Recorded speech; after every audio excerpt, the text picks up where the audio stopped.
Assalamualaikum warahmatullahi wabarakatuh. Balik lagi ke satu soal kedokteran, membahas satu soal setiap videonya. Baik, di sini kita akan membahas video soal tentang bedah ya. Oke, pria 50 tahun datang dengan keluhan darah segar yang menetes saat buang air besar. Keluhan disertai dengan keluarnya benjolan saat buang air besar yang dapat masuk kembali dengan jari pasien. Pada colok dubur teraba massa lunak yang dapat digerakkan di dalam lumen lateral. Diagnosis pasien adalah A. Hemoroid eksterna, B. Hemoroid interna grade 1, C. Hemoroid interna grade 2, D. Hemoroid interna grade 3, dan E. Hemoroid interna grade 4. Kita kasih waktu selama 5 detik untuk menjawab. Oke, jawabannya adalah hemoroid interna grade 3. Jadi, kita dari anatomi terlebih dahulu. Jadi, hemoroid atau yang biasa kita sebut dengan wasir atau ambeien itu adalah kelompok pembuluh darah yang seperti bantal yang melapisi bagian rektum dan anus yang paling bawah. Hemoroid bisa menjadi bengkak dan membesar saat bagian dalam kanal anus mengalami tekanan yang kuat. Jadi hemoroid ini bukan penyakit sebenarnya, adalah kelompok pembuluh darah yang melapisi bagian rektum. Nah, di gambar kita bisa lihat anatomi dari rektum dan anal dibatasi oleh linea dentata. Kenapa linea dentata ini menjadi sangat penting dalam bedah? Karena ini sebagai batas dari embriologi. Kalau kita lihat, kita ingat kembali, itu embriologi antara endoderm dan ektoderm. Ektodermnya yang bagian anal, endodermnya yang bagian rektum. Dan linea dentata ini sebagai junction ya, sebagai batas. Itu. Nah, di sini ada otot sphincter ani eksterna, sphincter interna. Dan untuk hemoroid interna dan eksterna nanti dibatasi dari daerahnya. Nah, ada banyak etiologi yang bisa menyebabkan hemoroid. Terutama itu adalah yang menjadi perhatian ya, yang diduga kuat itu adalah karena seringnya mengejan, sehingga menyebabkan otot submukosa yang melemah dan pembengkakan dari pembuluh darah di bagian anus atau rektum. Nah, kehamilan juga bisa menyebabkan dari tidak secara langsung sebenarnya, tapi bisa menyebabkan sering mengejan dan terjadi pelebaran pembuluh darah di bagian anus. Batuk kronis juga. Jadi pokoknya karena adanya tekanan yang kuat, bisa tekanan yang kuat ya, berulang sehingga menyebabkan pembuluh darah itu melebar. Dan makanan rendah serat juga secara tidak langsung bisa menyebabkan hemoroid, karena kurangnya makanan rendah serat itu bisa menyebabkan feses itu mengeras, sehingga itu butuh usaha lebih untuk mengeluarkan feses dan menyebabkan seringnya mengejan. Nah, ada beberapa klasifikasi hemoroid. Biasanya hemoroid ini diklasifikasikan menjadi hemoroid eksterna dan interna atau campuran. Hemoroid interna ini yang terletak di atas linea dentata tadi. Ya, batasnya linea dentata, dan hemoroid eksterna itu di bawah linea dentata. Untuk stage-stage-nya, untuk hemoroid interna ini ada stage 1 sampai 4. Kalau kita lihat stage 1 itu terjadi benjolan, lalu tapi belum sampai keluar dari anus. Lalu stage 2 itu sudah terjadi benjolan, bisa keluar melewati anus, namun bisa kembali, bisa menghilang kembali, bisa masuk lagi tanpa usaha dari pasien, tanpa usaha dari penderita. Nah, stage 3 itu yang seperti di soal tadi, dia sudah keluar dari anus dan harus dimasukkannya dengan jari pasien, jadi butuh usaha dari pasien. Untuk stage 4 itu udah keluar dari anus dan tidak bisa dimasukkan lagi ke dalam. Nah, gejala klinisnya, Gejala yang paling umum itu ada perdarahan, nyeri, dan benjolan. Nah, karena adanya perdarahan bisa menyebabkan gejala-gejala lain seperti anemia. Lalu ketika BAB ada warna hitam, BAB-nya bukan warna hitam karena dia darah segar, jadi warna merah segar. Jadi BAB-nya bercampur dengan warna merah segar. Kadang bisa disertai dengan diare, lalu ada gatal, nyeri ketika menggerakkan pantat, dan bisa menyebabkan trombus pada pembuluh darah. Nah, untuk penemuan, evaluasi, dan pemeriksaan fisik yang dapat kita temukan pada pasien hemoroid itu adalah dari anamnesisnya kita bisa menemukan bahwa pasien ini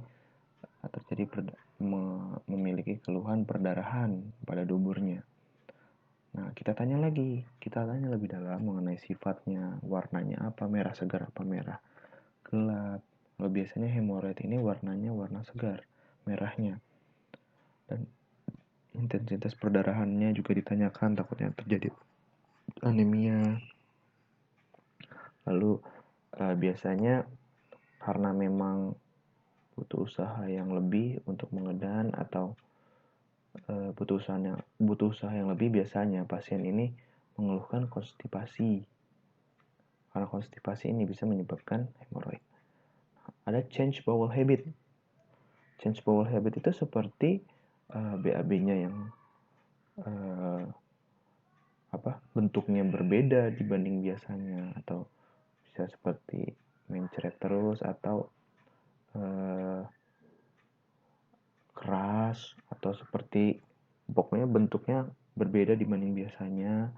Lalu ada perdarahan dan nyeri. Nah, itu bisa curiga ke arah inflamasi atau keganasan, karena diagnosis banding dari hemoroid ini ada yang lain ya. Kita harus pikirkan yang lain, contohnya seperti irritable bowel, contohnya seperti inflammatory bowel disease, seperti Crohn disease, sama colitis ulceratif. Itu juga bisa menyebabkan, itu kan di saluran cerna bagian bawah, bisa menyebabkan perdarahan merah yang segar gitu. Terus kalau adanya nyeri konstan yang berhari-hari, itu kita bisa curiga dari trombosis. Takutnya kalau udah trombosis bisa trombosis ini kan adanya bekuan pembuluh darah ya pada vena, itu bisa mempengaruhi vena-vena yang lain gitu. Untuk pemeriksaan fisiknya, kita lakukan inspeksi pada bagian analnya, gimana, apakah ada benjolan, apakah ada perdarahan. Lalu kita bisa lakukan rectal touche, kita masukkan gimana tonus dari sphincter aninya, apakah ada massa, apakah ada nyeri juga. Lalu kita lihat apakah perdarahannya aktif atau enggak. Lalu kita bisa lakukan pemeriksaan penunjang seperti anoskopi, kolonoskopi, dan sedikit proktoskopi jika memang tidak terlihat atau memang kurang jelas. Nah, untuk pengobatannya itu ada pertama pengobatan medis, yaitu diet tinggi serat dan asupan yang memadai 25-38 gram. Kenapa? Karena serat dan asupannya ini maksudnya asupan cairan ya, diet tinggi serat dan asupan cairan, karena ini akan mengurangi konsistensi dari feses sehingga tidak membutuhkan usaha yang lebih untuk mengeluarkan feses dan mengurangi resiko dari terjadinya hemoroid tadi atau ambeien atau wasir ya. Nah, untuk orang-orang yang memang memiliki kebiasaan buang air besar yang tidak rutin dan sulit, itu kita bisa berikan pencahar hiperosmolar. Lalu kita bisa hindari makanan kopi, alkohol, dan makanan pedas. Lalu kita bisa berikan salep. Nah, ini dari penelitian sebelumnya, salep memiliki keuntungan untuk mengurangi gejala dari hemoroid, yaitu salep vasokonstriksi, anestesi lokal, antiinflamasi, dan astringen. Itu untuk mengurangi keluhan nyeri atau gatal. Lalu ada juga flavonoid atau kalsium dobesilat. Ini yang seperti dikatakan bahwa flavonoid atau kalsium dobesilat ini bisa mengurangi keluhan nyeri, sama ya seperti salep, nyeri, perdarahan, gatal. Nah, dan ini biasanya memang kalau sudah mengganggu, terjadi perdarahan dan gatal, nyeri gitu, kita bisa lakukan tindakannya yang semi operatif. Jadi dia bukan operasi yang besar dan butuh waktu yang cepat gitu ya. Bukan butuh waktu yang cepat, hanya membutuhkan waktu yang cepat, yang sedikit gitu. Nah, yang pertama ada rubber band ligation. Dan ini adalah tindakan yang paling banyak dilakukan pada hemoroid interna. Jadi prinsipnya dia akan mengikat hemoroid yang bengkak dengan karet di atas linea dentata sekitar 1-2 cm. Kenapa di atas linea dentata? Karena takutnya kalau menyinggung atau mengenai linea dentata, di sana banyak persarapan dan menyebabkan nyeri pos operasi ini, nyerinya akan signifikan dan nyerinya sangat berat, cukup berat. Ada beberapa komplikasi dari rubber band ligation, yaitu adanya sepsis yang paling parah, ada retensi urin atau perdarahan pasca operasi. Lalu ada fotokoagulasi infrared. Jadi dia prinsipnya akan dengan infrared itu menyebabkan nekrosis jaringan pada daerah hemoroid sehingga menyebabkan iskemi dan pembengkakan akan menghilang gitu. Lalu ada skleroterapi. Skleroterapi ini diinjeksi agen seperti fenol atau asam karbolik pada daerah hemoroidnya, tapi belum seefektif dari rubber band ligation. Jadi rubber band ligation ini adalah tindakan yang paling banyak dilakukan pada hemoroid interna. Kalau emang masih ringan ya, nggak terlalu berat. Nah, ini contoh operasinya. Yang kiri itu rubber band ligation. Jadi kayak ada alatnya, alat ligator itu akan men-suction dulu hemoroidnya, lalu akan diikat, sekaligus diikat dan mengikat dari hemoroidnya. Nah, untuk infrared coagulation itu yang kanan atas. Jadi dengan infrared dia akan mengkoagulasi protein dan menyebabkan nekrosis dari jaringan. Nah, yang bawah, yang kanan itu skleroterapi, diinjeksikan agen dan untuk mengurangi inflamasi ya dari hemoroid. Nah, lalu ada juga pengobatan operatif. Ya, kalau memang yang memang dilakukan operasi ini adalah yang recurrent, yang terus-terusan terjadi hemoroidnya, sudah sekali, 2 kali, 3 kali itu dilakukan tindakan bedah operatif. Ada 3 jenis, yaitu excisional hemoroidectomy plus teknik. Jadi teknik tertutup dari hemoroidectomy. Jadi prinsipnya sama, hemoroidectomy, tapi ada yang teknik tertutup atau Ferguson, ada teknik yang terbuka, Milligan Morgan, ada yang circumferential. Nah, ini yang kiri Ferguson, jadi yang tertutup ya. Dan yang kanan Milligan Morgan yang terbuka. Apa bedanya? Sebenarnya sama aja. Kita lakukan injeksi, bisa lokal atau bisa umum, terserah dari operator. Lalu kita posisikan litotomi biasanya. Posisikan litotomi dan akhirnya kita angkat, kita ambil pedicle vaskular dari hemoroidnya dan kita jahit.